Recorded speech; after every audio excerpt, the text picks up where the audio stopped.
Hello and welcome to Shelve, Store, or Sell, presented by Crushing Comics. This is the show where I go through my huge amount of comic book stacks and comic book short boxes that I keep not on the shelf and decide if some of those things need to come back out of storage for the first time since 2017 or prior, if they should just remain in the storage, or if perhaps it is time for them to move out of my collection. It's kind of like a game of marry or kill with my comic books. And I have a box today. It is box 1037. It is labeled NO through PO.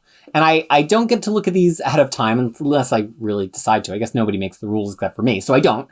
And I've been trying to think of what this might have, and the only thing that I could think of is Nomad, because that's NO. Like if I hear NO, I just complete the sentence and say Nomad. I couldn't think of any Marvel things that start with P that are before PO, so I can't think of any like PA or PE, PEC, PA, Power, I guess it'll have Power Pack, maybe, right? So anyway, let's find out in real time what these comics are and if I'm going to keep them in my collection. So first out of the bat here is in fact Nomad. And boy, I don't know a lot about this comic. So we first had a Nomad limited series here. Nomad guest starring Captain America. He had been spun out of Captain America and was in 4 comics here. So they're $1.50 and they're from 1990. And I don't know a darn thing about them. But I do know that then after this, because I remember, Nomad got his own series. And I have that all here. It is in 1992. So a little bit of time went by. He let his hair grow out here. And I do remember there was something about this kid, which he's named Bucky. There's like a baby that he's carting around or looking for, but it's been a really long time. And I probably did not have that many issues of Nomad at the time. I'm pretty sure I went and got this run. Ooh, look, this has a whole fold out. Wow. Whoa. Wait, there's more. No, wait, that's it. No, there is more. Whew. Look at that, baby. So there's the world of Nomad and all the stuff Nomad might run into. And then on the inside, we have a poster of Nomad. When you're doing binding, you have to go through and mark these things, because if they just do, I didn't even fold it up right, because if they just do a trim on the page and cut off the edges of the pages to give you a nice solid edge for your comic book, they run the risk of trimming off the edge of what's holding that together. Now in this one, you'll notice that it's actually set in a bit from the rest of it, and I don't think this is a bad binding. The spines are actually... It's right on. The staples are right on the spine. So this is a good binding. And I think that that's just how it was built, that the cover would come a little bit short so you could do the whole fold out. Usually when you get things bound, they'll do like a trim down the side or down the top. You can tell them to do it or not. And so a lot of times with fold out pages, you have to flag those pages so they basically like hold them away from the trimmer. Because I clearly did pick this up for binding. And we see the first thing here, and he's got a headache, and there's a baby crying, and he seems to be trying to buy some Huggies from a store, but he gets interrupted by a robbery in the store, and then he does have a baby here on his backpack. So I did not remember incorrectly. Nomad is about Nomad parenting to some degree. But clearly I have no recollection of that. In fact, now that I'm thinking about it, I don't even know who this Nomad character is. Like, I don't know what character it is, or like who that is, or if they're still around. I have no recollection whatsoever. I do remember him being around. Yeah, so I got some research to do about this one. I'll be right back.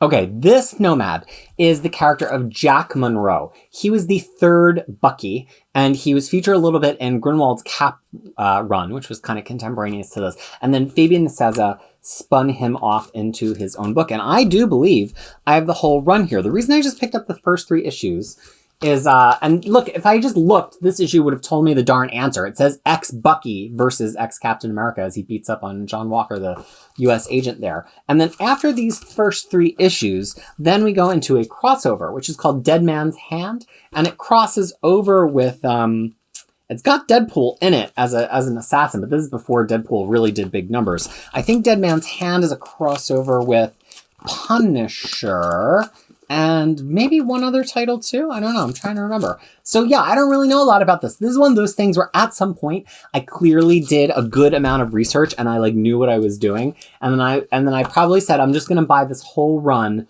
from one person because it'll be easier if I buy them all from one person. And then, Punisher and Daredevil. That's who the crossover is with. And then I would just put them in a bind because that makes perfect sense. And then probably somewhere in some spreadsheet from some previous era, I have it all listed. But the thing about Nomad is interesting. You know, these smaller Marvel titles sometimes had to rely on a lot of things. So it went through 3 issues. Then it had a crossover with 2 other much bigger titles. Then it had an Infinity War crossover, which I know I have 2 copies of this because it has Gambit in it, but it's like maybe it's a doppelganger of Gambit because that was the thing that was happening in Infinity War. And so I at one point wanted to collect a complete Gambit book, which I think I mentioned in my previous episode. So somewhere, probably, I don't know what box because it wasn't in the G box, maybe in like a prepped to bind box, I have every sequential Gambit appearance. And that is in that bind as well. And then does he have any other? Let's see. We have LA Burning, which is actually a tie-in with the LA riots of the time. Then we have Red Tide. Then we have Nomad versus Red Wolf. So Nicieza is using this to really uncover some kind of somewhat hidden parts of the Marvel Universe. A lot of really good covers in terms of art and color that are really kind of pulling me in. Oh, this one's interesting. Blood Relations. And this is an ongoing story called Hidden in View that's just in this one title. And then we're into the later part, another Gambit appearance, which I know I probably have 2 copies of. And then we have this. And what I learned in my brief research there in my break is that this title ends assuming that Nomad has died. And so this looks like maybe it's the Wild Pack from Cable, because doesn't that look like Domino? Let's check that out for a second, shall we? So yeah, I love these uncovered parts of Marvel, and honestly, like, this could get knocked out, honestly, probably 2 complete collections. They don't tend to do 1 complete collection. That would go to, this is 25 issues, plus it's got those additional 4 crossover issues. It is indeed the Wild Pack here, who Nicieza had written a lot in X-Force. So they're kind of his characters to use. And he's still the writer here. So even if that was a great page of Domino. So even if they went and collected all of this in 2 complete collections, right? How are they going to sell 2 books with this Nomad character who's not even in any comics right now? They're not. So this is one of those kind of hidden parts of the Marvel Universe, and because they're not going to collect it, is it ever going to show up in whole on Marvel Unlimited? Also probably not. So this is why I went through this project, and Marvel's kind of saved my butt and also made my butt look pretty silly in a lot of ways because they brought a lot of this stuff into Epic Collection, so I don't need to worry about this anymore. But I don't know that we're ever going to get this Nomad complete collection because who's going to buy it? Like when they plan a book like that, you know, they at least want to sell it to like 2,000 people. Who are these 2,000 people that are going to buy Nomad? Sound off in the comments below. Nomad versus Man-Thing. So then I'm not going to show you every cover. You know, we know I love pink. So it just seems like kind of a missed opportunity to tie this in with the Falcon and Winter Soldier show. Like maybe we'll get some kind of Nomad after that. Not that they have to tie in every character just because I've got a pile of comics from 1982 sitting in a box in my garage. But maybe that'll be a way to bring Nomad back. I also have a pair of Captain America issues that I apparently decided were critical to this bind. And also the rest of that Dead Man's Hand crossover with Daredevil and Punisher War Journal. So see, past Peter is usually pretty smart about these things. It's just present Peter who has no idea what past Peter's plans were. So the next thing in here, N-O, is Nova.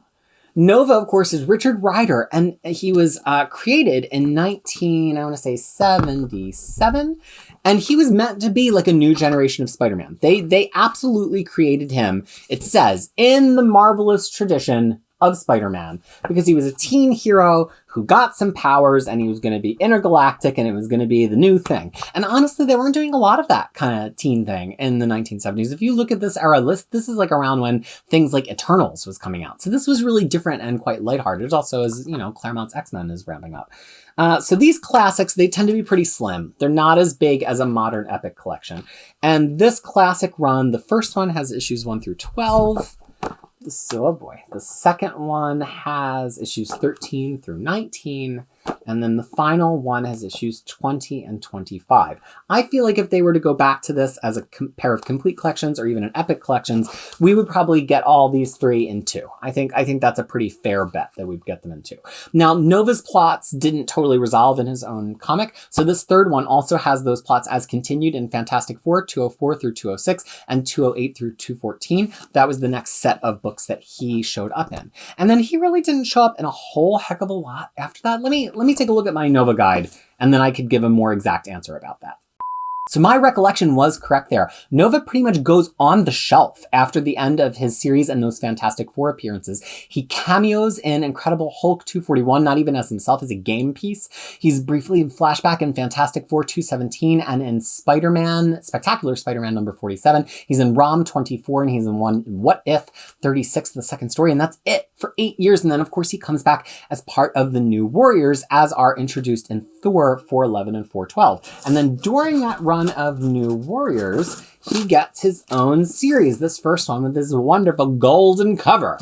And some of these issues have been collected along with New Warriors in some of the kind of pre-epic New Warriors collections because New Warriors crossed over with them. But the ones that haven't crossed over have not been collected. Now, this Nova series, I have it all in my hands here. It's only 16, 17 issues. So it's not that much. And if you were going to do an epic collection of New Warriors, which itself I think is 75 or 76 issues, you probably could just put all 16 of these issues in with New Warriors rather than giving this its own line. Now, Nova might eventually be a thing in the Marvel Cinematic Universe. I mean, it is already a thing. But maybe Richard Rider Nova is going to be a thing at some point. So maybe then you would want to save this because if you did a Nova epic collection, you would do 2 volumes for those first 2, and then you would pick it back up with this series. But who knows if we'll ever get there, and so that's why I bought this. Who's this written by? Written by good old Fabian Nicieza. Again, this is a whole Fabian box. So I have the second one. The title is Bad Boys Get Spanked. So this Nova run, I mean, we're squarely in the 90s at this point. And it really works best as an accompaniment to New Warriors, which Nicieza is always also writing in that point because it kind of just threads in.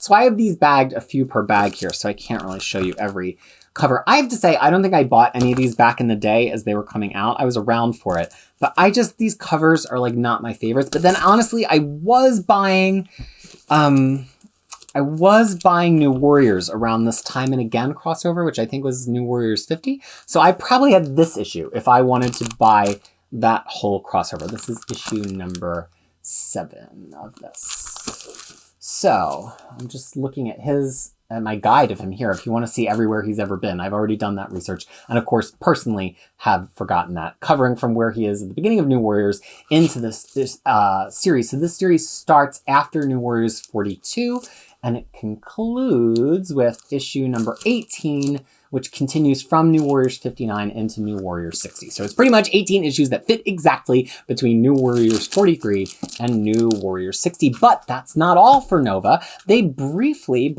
this is, okay. Don't want any more box collapses after that recent one.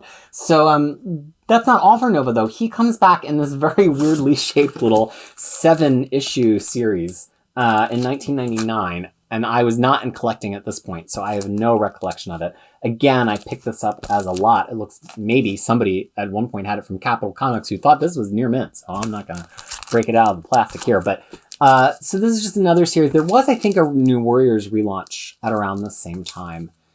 But I have no recollection of this whatsoever because I wasn't there for it. The last issue blast with Venom. I'll just take a look at this one real quick. And these last issues can be hard to get a hold of if you're trying to get singles because the print run gets smaller and smaller. And, if you go to like My Comic Shop or something like that, the singles of these final issues of short runs sometimes are like $10 or something like that. And you're like, $10 really for this? Are you sure?